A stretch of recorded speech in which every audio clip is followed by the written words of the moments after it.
Hey guys, Mr. Wheel Gunner back here with you again. And yeah, I know, I've been away for a little while.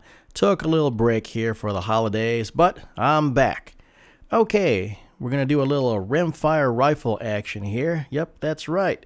This looks like an AR-15, but it is actually the Smith & Wesson M&P 15-22, chambered for the 22 long rifle.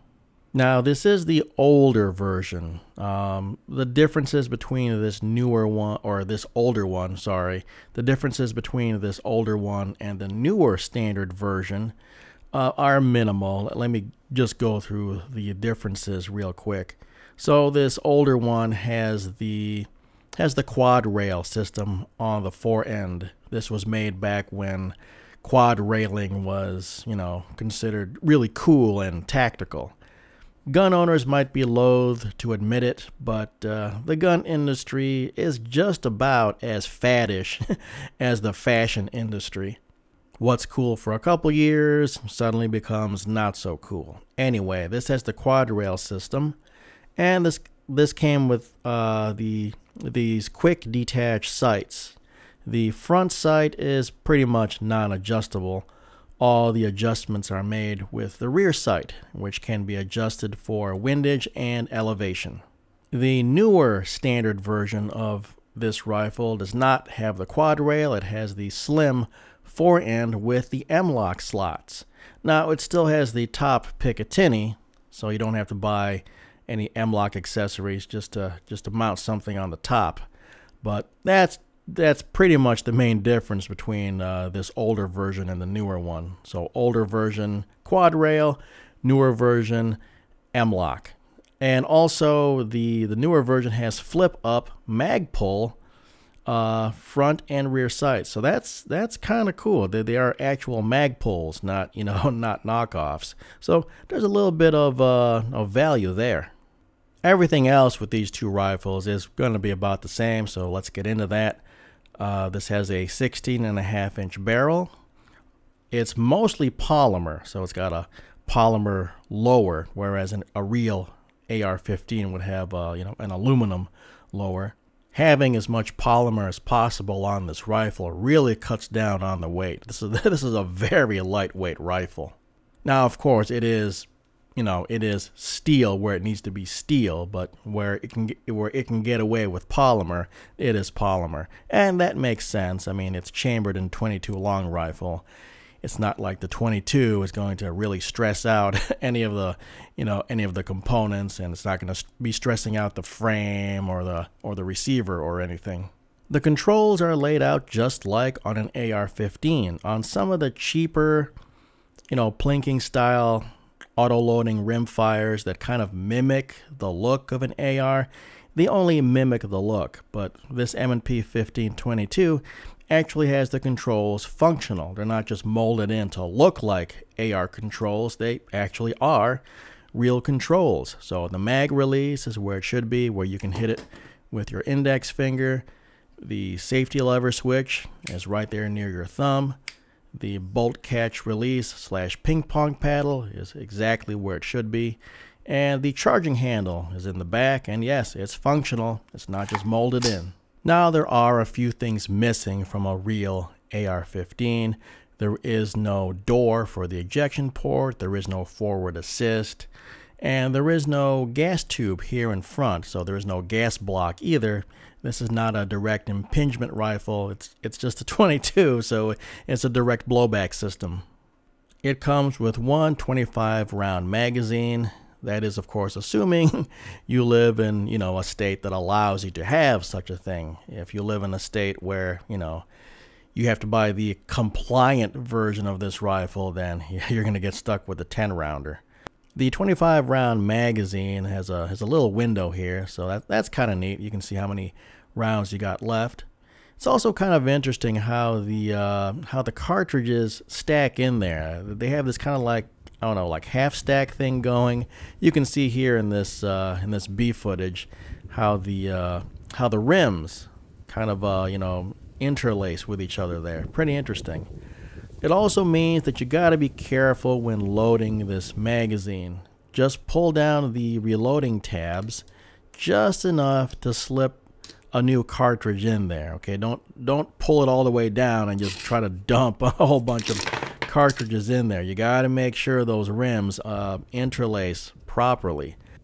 Another thing in common with the AR-15 is the way this breaks open for cleaning and maintenance. It's got the push pin, just like the AR-15. You treat it the same way, push it in to get it started, grab it from the other side, pull that pin out. It is a captured pin, so it'll stay with the lower receiver, and the rifle just breaks open, kind of like a break open shotgun, or breaks open just like an AR-15, and pull on the rear charging handle and the guts of the rifle come out. Welcome to the 1980s TV action show qualification course. Here we have our target, the standard stereotypical 1980s bad guy with his stereotypical bad guy rifle, the AK-47. Now, since this is the 1980s and this is a TV show, I'm not allowed to hit the bad guy. Nope. I gotta shoot around him. That's right. So for this course, I have to put hits on the paper, but I can't hit the actual bad guy. And according to 80s rules, I think it's okay to hit the rifle. And as you can see, I was a bit generous with the cutout here, so it's going to be okay for me to hit the rifle and the piece of paper it's on, so that won't count against me. But if I hit the actual bad guy, that's going to be -1 point.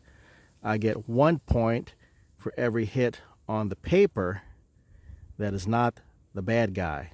I also get a point if I hit the rifle.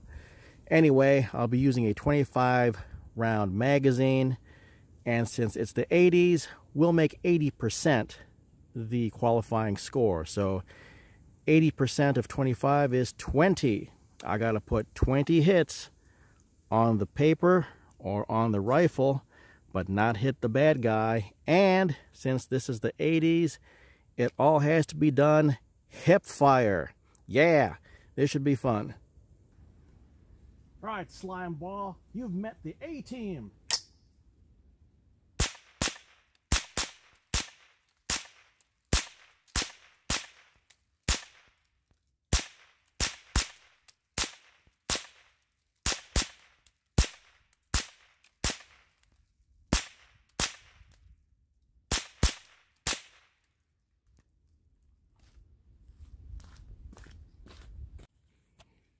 Okay, I'm pretty sure I failed, but let's count the hits anyway. 1, 2, 3, 4, 5, 6, 7. So that's 7 on the paper. Remember, hits on the rifle and the cutout also count, so we're at 7. That's real marginal. I'm going to give it to myself. So that's 8, 9, 10, 11, 12, 13 good hits, and then I get -1 for each bad hit. It's the 80s. I'm not allowed to hit the bad guy. So 13 minus 1, 2, 3, 4, 5, 6, 7, 8, 9. Yeah. Whew, 13 minus 9, 4. I got a total score of 4. Now, I was shooting kind of slow. They don't shoot slow in the 80s, so I'm going to redo this, except I'm going to rapid fire. Dun, da, da, da, dun, dun, dun.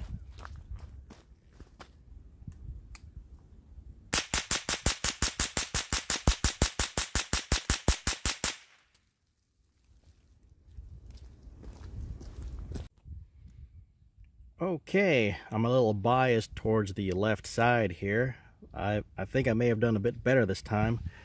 All right, let's count the easy stuff here. So 1, 2, 3, 4. These are the ones that will count against me. These look marginal. Yeah, I know it nicked the target, but it's also mostly on the paper. I'm going to give that to me. So only 4 will count against me. Let's count the other ones. 1, 2, 3, 4, 5, 6, 7, 8, 9, 10, 11, 12, 13. So 13 good hits. Remember, I'm allowed to hit the rifle and the cutout. So 13 good hits minus 4 bad ones. 9 points. Better than last time, but still not good enough to pass the 80s TV action show qualification course. Hip fire is hard, kids, especially using 80s TV action show rules. All in all, a pretty fun rifle to plink around with. A pretty generous magazine that comes with 25 rounder, again, if you live in a free state. And that's a wrap for this video. I hope you enjoyed watching it. Give me a like, give me a subscribe, share this video with your friends. I'll catch you guys next time.